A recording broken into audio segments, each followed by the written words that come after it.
Buenos días, tardes, noches a todos, desde donde sea y cuando sea que me estén viendo. Bienvenidos a la tercera reflexión bíblica semanal. Bueno, vamos a ir directamente, ¿no?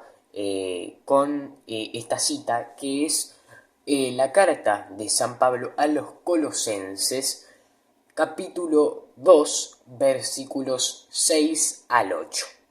Vamos con ello, dice: vivir como le agrada a Cristo. Empieza diciendo esta sección, este segmento de la cita, y dice: ya que ustedes han aceptado a Jesucristo como Señor, vivan como Él quiere. Construyan su vida sobre una base sólida, bien arraigada en Cristo, fortalezcan su fe, vivan en la verdad que se les enseñó y siempre sean agradecidos. Ojo, no permitan a nadie usar la filosofía humana para ganarse su confianza y tomar control de ustedes. No se dejen engañar por gente que viene con ideas falsas que no significan nada. Esas ideas vienen de los poderes espirituales del mundo y de las tradiciones de los hombres, no vienen de Cristo. Bien, bueno, comenzamos repasando en este sentido el carácter educativo que siempre San Pablo mantenía en sus cartas. ¿Por qué? Porque bueno, justamente tenía que evangelizar, tenía que ganar almas para el reino de los cielos. Entonces las cartas de San Pablo siempre son una buena fuente de educación bíblica, bien, de educación de la fe. Por eso es que yo siempre que, bueno, hay muchas citas de cartas donde se pueden resolver aspectos muy comunes sobre la fe que se tenían en su momento y se siguen teniendo hoy, bien, porque el desconocimiento inicial que muchos tienen de la fe o de Cristo es el mismo, no era diferente en su momento, bien, muchos tenemos las mismas preguntas sobre nuestro caminar, sobre cuál es la verdad, sobre cuál es el camino a seguir, cómo sostenerme, cómo avanzar, etcétera, etcétera. Entonces, San Pablo siempre tiene ese carácter que lo hace bien distinto. Y comienza diciendo esto, ¿no? Es interesante, bien, porque da como un par de... Primero, bueno, en general, este capítulo de la carta, en este capítulo de la carta, San Pablo agradece de cierta manera a los cristianos, estos cristianos, porque se han mantenido este pueblo, porque siempre se ha mantenido muy arraigado a la fe. Entonces es como si fuese una carta de agradecimiento, empieza agradeciendo, mostrándose muy agradecido, y lo que hace es recordarles qué es lo que tienen que hacer, ¿no? Entonces, así como vienen haciendo, construyan su vida sobre una base sólida, bien arraigada en Cristo, fortalezcan su fe, vivan en la verdad que se les enseñó y siempre sean agradecidos, ¿bien? Que son cuestiones elementales y básicas que inclusive nosotros tenemos que saber hoy en día. Construir una vida no sobre escarnecedores, no sobre orgullosos, soberbios, no sobre la debilidad de lo efímero y lo material del mundo actual, sino en Cristo, porque Cristo siempre nos va a dar bases mucho más sólidas, que nos van a mantener mucho más firmes que lo que pensamos que nos puede dar cierto grupo, cierta oportunidad del hoy. Ya lo dije yo en la reflexión pasada, el mundo actual parece ser mucho más mucho más disfrutable, lo que decía, y en ese sentido siempre la fe se va a ir alejando cada vez más, y al alejarse cada vez más va a parecer tan difícil adaptarse, bien, es como aquel que es como querer insertar a un niño de jardín en primer año de universidad. Claramente, directamente no va a poder, o va a ser un colapso mental, tanta información tan compleja, bien, pero lo importante es esto, es ir instruyéndonos desde abajo, sin miedo y sosteniéndose, porque Cristo nos va a dar la gracia suficiente, el Espíritu Santo nos va a mantener lo suficiente para poder seguir en el camino, pero lo importante es nuestra voluntad, bien, no desistir, no bajar los brazos, porque la recompensa de construirse con los cimientos fuertes de Cristo son muy diferentes a construir una vida bajo los cimientos efímeros, que justamente son mero polvo, y ese polvo pronto desaparece y nos caeremos en un mar de ignorancia y de justamente desesperación. Y créanlo, si no, revisen, hagan un examen de cómo es su vida. Yo, por ejemplo, puedo destacar demasiadas diferencias de mi vida,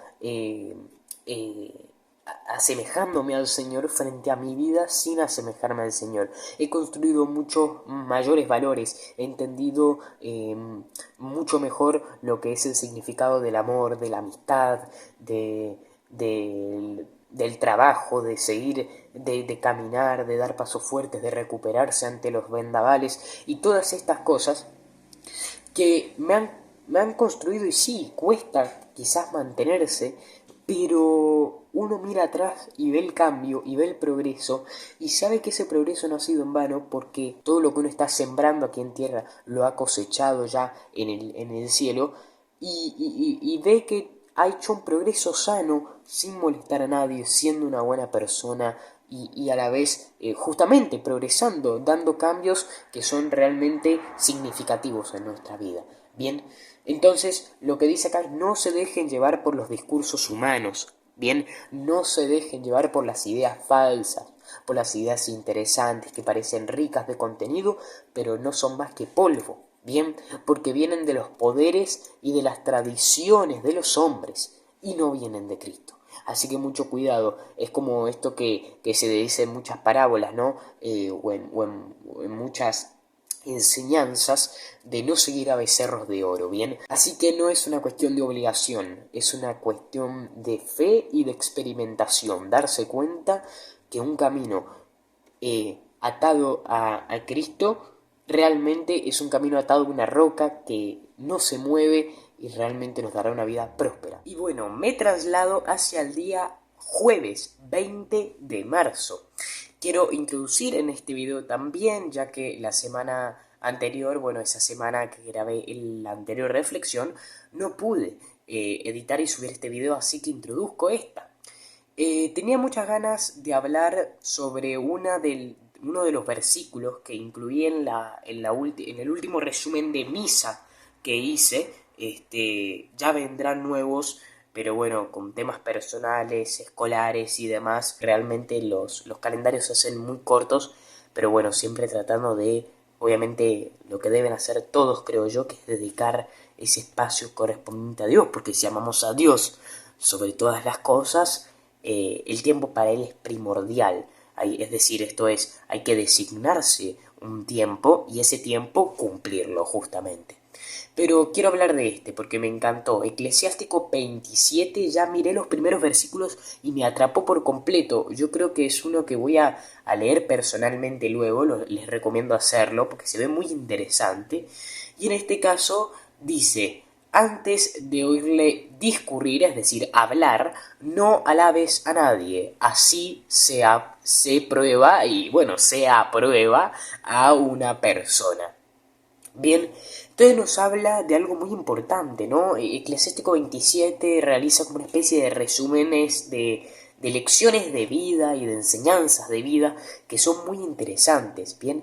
Entonces acá lo que habla es justamente no alabar a nadie sin esperar a que hable. ¿Por qué?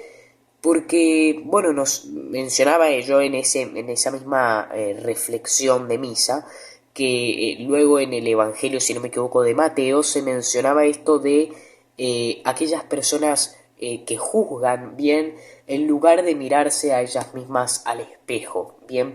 Esa es una de las cosas que Jesús, bien, y Dios mismo quiere que revisemos. No solo nuestro accionar y lo que sale de nosotros mismos, sino nuestro alrededor. Digamos, con quiénes estamos. Dime con quién andas y te diré quién eres, dice un dicho muy importante. Y bueno, al parecer muchos de estos están basados en enseñanzas bíblicas, porque en este caso se nos habla de esto, bien.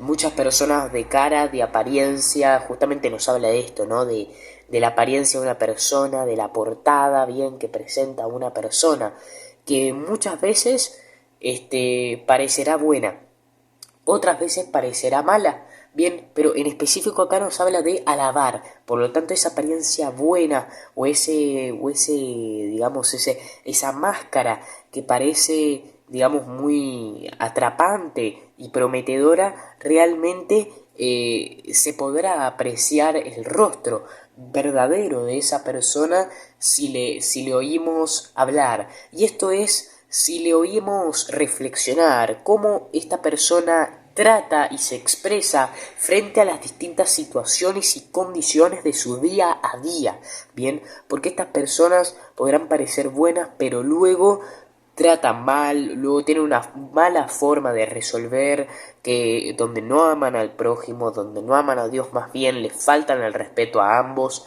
Entonces debemos estar atentos no solo a nuestro alrededor, sino también a cómo trata ese alrededor al prójimo, a la vida en sí misma, a su cuerpo, que no es más que no es más, no es menos que el templo del Espíritu Santo. Bien, entonces esto es muy importante. Y para esto quise también traer acá a revisión otros versículos que hablan justamente de la relación, bien, y quiero mostrarles cómo la Biblia hace mucho énfasis en el hablar y en el cuidado de las palabras de uno mismo.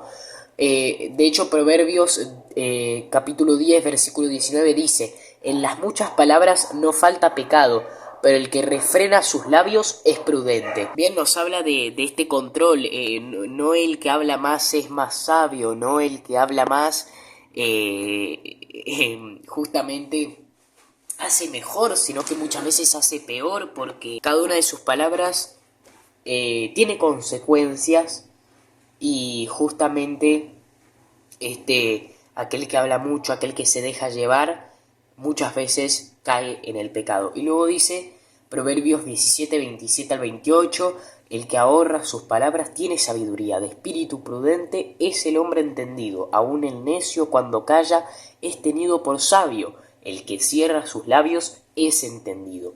Luego la carta de Santiago dice: por esto, mis amados hermanos, todo hombre que sea pronto para oír, tardo para hablar, tardo para airarse. Bien, nos habla de esto, de la sabiduría, de primero escuchar, de primero alimentarse, de primero conocer y luego hablar. No apresurarnos, no solo por las consecuencias espirituales y por los mandamientos ni nada de eso, sino por una cuestión humana y por una cuestión de poder vivir realmente una comunidad armónica, bien, porque si uno habla demasiado, muchas veces tenderá a dañar. Si uno habla sin conocer, tenderá a fallar, a engañar, a difamar, bien, y con ello solo lo que causa es daño. Luego dice Mateo capítulo 12, mas yo os digo que de toda palabra ociosa que hablen los hombres, de ella darán cuenta en el día del juicio, porque por tus palabras serás justificado y por tus palabras serás condenado. Luego dice: el que guarda su boca, guarda su alma, mas el que mucho abre sus labios, tendrá calamidad. Bien, Proverbios habla mucho de esto de la palabra, bien, del hablar. Y luego dice Eclesiastés 5, no te des prisa con tu boca, ni tu corazón se apresure a proferir palabra delante de Dios, porque Dios está en el cielo y tú sobre la tierra, por tanto sean pocas tus palabras.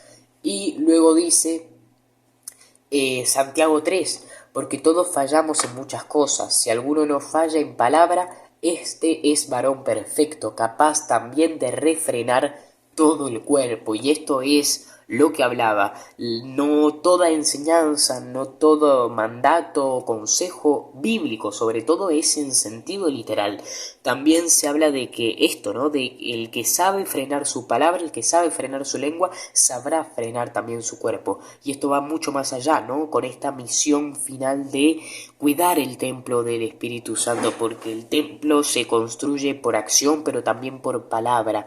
Pero la palabra es algo muy difícil porque es algo tan fácil a su vez.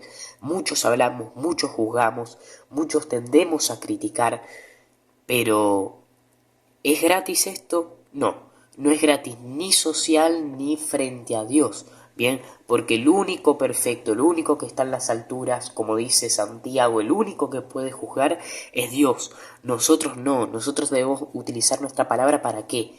Para enseñar. Así que este es uno de los primeros pasos para empezar a hacerlo.